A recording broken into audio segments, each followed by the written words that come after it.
Hello नमस्ते good morning दोस्तों, स्वागत है आप सभी का फिर से हमारे एक नए व्लॉग में। और आज हमारे साथ बैठे हैं हमारे अनंत कुमार भैया जी, अनंत कुमार जीरो, जिनको कि आप शायद यूट्यूब में जानते होंगे और नहीं जानते हैं तो आज जान ही लोगे। ठीक है, तो पिछले 3-4 दिनों से हम एक साथ हैं। 3-4 दिन पहले दुर्गेश भाई की शादी के दौरान, दुर्गेश भाई की शादी की मेहंदी में अनंत भैया से हमारी पहली मुलाकात हुई थी और तब से अभी तक हम एक साथ हैं। तो इन 3-4 दिनों में हम लोगों ने क्या कुछ सीखा, हम लोगों ने क्या क्या एक्सपीरियंस किया, वो आज आप लोगों के साथ हम शेयर करने वाले हैं। और भैया जी ने इन 3-4 दिनों में क्या कुछ नया देखा वो सब आप लोगों को आज बताएंगे। ठीक है, चलो सबसे पहले भैया जी अपने बारे में बता दीजिए। मेरे बारे में इतना कुछ तो बता दिया आपने, भी बताया नहीं कुछ मेरे पास बताने के लिए। नहीं, थोड़ा सा अपने बारे में, अपनी फैमिली बैकग्राउंड के बारे में, अपने प्रोफेशन के बारे में बता दीजिए। मैं दिल्ली से हूँ और दिल्ली से मैंने पूरे इंडिया का पैदल यात्रा करने का डिसाइड किया आज से 2 साल पहले। और 2 साल मुझे सोचने में लगे, पहले तो 2 साल डिसीजन मेकिंग में लगा। उसके बाद जब मैं निकला दिल्ली से, रक्षाबंधन इसी साल के 2022 के रक्षाबंधन के नेक्स्ट डे 13 अगस्त, उस दिन मैं निकल गया। तो दिल्ली से मेरठ होते हुए हरिद्वार आया, वहाँ रुका 10 दिन। उसके बाद ऋषिकेश में रुका 15 दिन। अच्छा। फिर क्योंकि कुछ समझ में नहीं आ रहा था कि असल में मुझे जाना किस तरफ है। उत्तराखंड इतना वास्ट है, इतनी अलग अलग चीजें हैं, कहीं बर्फ है, कहीं सूखे पहाड़ है, कहीं हरे पहाड़, बिल्कुल हर तरह के पहाड़ दिखते हैं और किस तरफ मुझे जाना चाहिए वो मुझे समझ में नहीं आ रहा था। तो मैं 15 दिन रुका मैं वहाँ पे ऋषिकेश में। मैंने ध्यान लगाया थोड़ा और फिर फाइनली मैंने डिसाइड किया कि कपाट बंद होने के दिन नज़दीक आ रहे थे, तो अगर मैं वो मिस कर देता तो फिर नेक्स्ट ईयर तक मुझे वेट करना रहता उसके लिए। मैं निकल पड़ा चारों धाम के लिए, यमुनोत्री, गंगोत्री, केदारनाथ, बद्रीनाथ, मैंने 1 गो में उसको कर दिया चारों को। और लगभग 700 किलोमीटर के आसपास की वो 4 धाम की यात्रा है आपस में। अगर आप कैलकुलेट करते हो बाई रोड, तो वो हुआ। और उसके बाद मैं माणा विलेज गया, जो भारत का आखिरी गांव है, और वहाँ से नीचे आया जोशीमठ। जोशीमठ के बाद फिर मैं नीति विलेज गया, जो एक और चाइना बॉर्डर विलेज है, लास्ट विलेज, वहाँ जाके आया। वहाँ से आता हूँ मैं जोशीमठ से विष्णुप्रयाग से, सॉरी जोशीमठ से कह रहा हूँ मैं, बद्रीनाथ से विष्णुप्रयाग आया। तो मुझे बताया कि यहाँ 2 विलेज है पहाड़ के ऊपर बसे हुए। ओह अच्छा। चाय और थैंग। हाँ, और वो मुझे बहुत, उनका नाम ने मुझे बहुत अट्रैक्ट किया पहले तो। बिल्कुल तो ये हुआ, बिल्कुल अलग नाम है ना, हर कोई थैंग और चाय का नाम सुनता है तो उनको लगता है कि पूरे चाइना से जुड़े हुए गाँव है।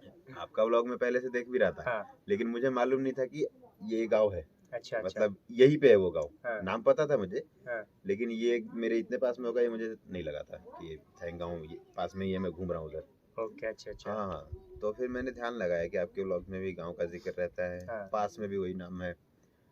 तो फिर मैंने कहा दोनों विलेज जाके देखता हूँ जो भी है। बिल्कुल।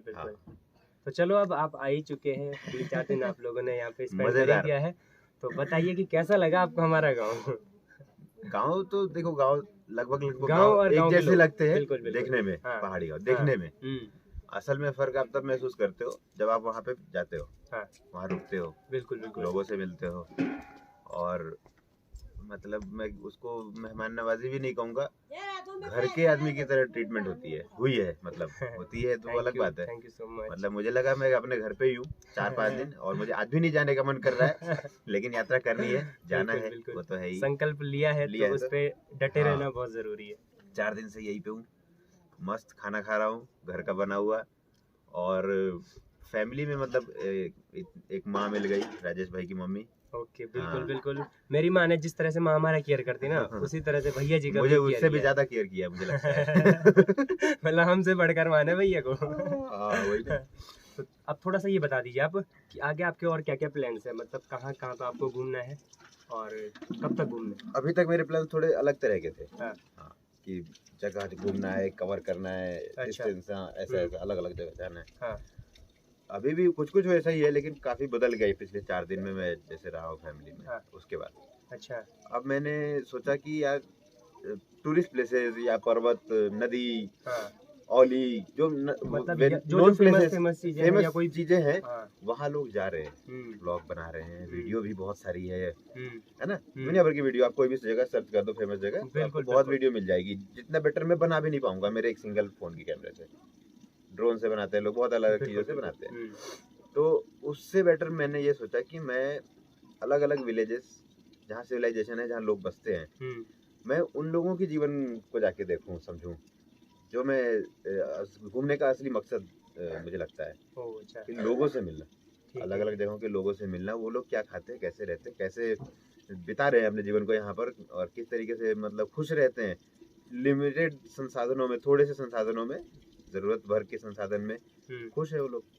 बिल्कुल। लाइट नहीं है तो भी बैठे हैं हम लोग आराम से, खाना भी बन रहा है चूल्हे के साथ, चूल्हे की लाइट के साथ। हाँ, लाइट चली हुई तो कोई फर्क नहीं है, नेट चला गया तो भी कोई दिक्कत नहीं है, है ना। हाँ। हमारे यहाँ शहरों में अगर आप जाते हो तो ये सब चीजें हैं, आप लाइट चली गई लगता है ऑक्सीजन चला गया, इंटरनेट बंद हो गया तो लगता है पानी नहीं मिल रहा है, ऐसा हो जाता है। वो यहाँ नहीं है, वो चीज मैं ट्राई करूंगा कि कवर करूँ, दिखाऊं, खुद समझूं। हाँ, तो ज्यादा से ज्यादा आप लोगों से मिलना है, वो मुझे यहाँ रुक के समझ में आया कि आगे का यात्रा जो है सही डायरेक्शन में कैसे रहेगा। हाँ। तो चलो बताइए, इससे पहले आपने कभी पहाड़ी शादी अटेंड करी कहीं? नहीं, पहाड़ी शादी मैंने अटेंड नहीं करी। फर्स्ट शादी? हाँ। तो कैसे लगी शादी? खाना खाया नीचे बैठ के कई जगहों पे। अच्छा, वो देवता के पूजा में है ना, उसमें भी ऐसे ट्रेडिशन तो सेम है एक तरह से खाना खाने का। बिल्कुल। लेकिन शादी का एक्सपीरियंस बिल्कुल ही अनोखा रहा। सबसे पहले 2-3 चीजें। एक तो मैं बिना बताए शादी में पहुंच गया। सबसे इंटरेस्टिंग चीज। हाँ, बिना बताए रात को 8 बजे अंधेरे में आदमी बैग लटका के ऐसा झंडा लेके पहुंच गया शादी में भाई। हाँ, मुझे लगा भाई पता नहीं क्या बोलेंगे, तू कौन है भाई, तू कहाँ से आ गए। हाँ, मुझे एक बार लगा यार फंक्शन में आदमी बिजी भी होता है, बिल्कुल है ना। कौन आदमी है, तुम बोला भी नहीं, हालांकि आपने कम्युनिटी पोस्ट डाला हुआ था, वो अलग बात है, लेकिन फिर भी अननोन जगह पे जाना चैलेंजिंग था थोड़ा सा। फिर मैं रात को 8 बजे पहुंचा, एकदम अंधेरे में, ठंड भी। ऊपर पहुंचा तो 2 फंस भी गया जंगल में। अच्छा। उसके बाद जैसे जैसे निकट के आया ऊपर तक पहुंच गया, और फिर उसके बाद पहले ही उसमें आपका ऐसा वाइब्रेशन था बिल्कुल कि मैं एक्सपेक्ट नहीं किया था। मुझे लगा ये पहले बंदा पूछेगा कि आप कौन हो, कहाँ से आए हो, है ना। वो अलग तरीके से पूछेंगे, हंसेंगे भी नहीं शायद कि भाई आदमी कहाँ से आ गया बैग लटका के, बच्चा उठाने तो नहीं आया इधर गाँव में। क्योंकि ऐसी अफवाहें ना अक्सर चलती रहती है। हाँ, यहाँ पर अफवाहें भी है और कुछ घटनाएं हुई भी है पीछे कई जगहों पर। तो इस वजह से तो मैं वो सोच के यार पता नहीं क्या होगा, रात को कहाँ रुकने वाला ये भी नहीं मालूम था। अपना भी यही सीन था दोस्तों। पहले चांस से मैंने जब भैया को देखा, फेस देख करके मतलब आदमी का एक्सप्रेशन होता है ना, एक्सप्रेशन से आदमी का कैरेक्टर सब कुछ पता चल जाता है। तो भैया जी की जो पहली स्माइल थी उसी के हम बहुत बड़े फैन बन गए। अरे हाँ, तो मुझे लगा कि मैं तो घर पे ही आ गया लगता है। हाँ, 2-3 लोग मतलब मेरे भाई भी है, 2-3 भाई है मेरे अलावा। अच्छा। हाँ, और भी मेरे दोस्त बहुत खास, वो भी भाई जैसे हैं। जैसे मैं यहाँ पे हो गया वैसे मेरे बहुत सारे दोस्त हैं जो दिल्ली में और शहरों में, तो वैसा ही एकदम ट्रीट कर रहे हैं। जिसकी शादी है दुर्गेश भाई, वो भी अरे आओ भाई बैठो, ये वो शादी में छोड़ के इधर उधर से मेरे पास आके बैठा हुआ है। हाँ, तो ऐसा लग नहीं रहा उसकी शादी है, ऐसा लग रहा है वो मेरे से मिलने आए हैं, मतलब मैं मिलने आया हूँ तो मुझे अटेंड कर रहे हैं सभी। बिल्कुल। हाँ, वैसा हो गया। फिर सुबह उठे, सबसे इंटरेस्टिंग पार्ट बोला इन्होंने बारात जाना है। बारात तो हमारे शहरों में जाते हैं बहुत, ये एक अनोखी बारात थी। ट्रेकिंग बारात मैंने पहली बार देखा। मतलब बाद में मैंने लॉजिकली सोचा हाँ यार यहाँ गांव सब इतने ऊंचे ऊंचे पे है तो ट्रेक करके ही जाना है, लेकिन फिर भी इतना नया था वो मेरे लिए। यहाँ से उतरना, फिर जाके नदी में नीचे जाना है, फिर पुल से पार करना, फिर चढ़ना है 3-4 किलोमीटर। उस बीच में प्यास लग रही है तो स्रोत से पानी आ रहा है, वो पीना है। बीच में जो खाने कुछ मिल रहे है, आंवला और अलग अलग कंदमूल, हाँ वो खाए, और उसको करके फिर शादी में चढ़ गए। मेहमान जा रहे हैं चल के, पहाड़ चढ़ के पत्थरों में। दूल्हे राजा भी अपने जूते जो शादी के जूते थे वो उतार के ट्रेकिंग शूज पहन के वो ट्रेक कर रहे भाई। पसीने पसीने हो गए दूल्हे भैया। उसके बाद जब वहाँ शादी होती है, शादी में भी अलग ट्रेडिशन जो स्ट्रिक्ट है, जूता उतारना, चप्पल उतारना, उतार के मस्त खेत में बैठ गए, मिट्टी में बैठ के खाना रखे, खा रहे, सब कुछ है उधर। और उन्होंने ट्रेडिशन कैसे संभाल के भी रखा है, ये भी अच्छा लगा मुझे कि जो लोग सर्व भी कर रहे थे, खाना खिला रहे थे, उन्होंने भी अपने ड्रेसेस पहने हुए थे, प्रॉपर धोती, और ऊपर वो कलर भी सेम मेंटेन कर रहे थे।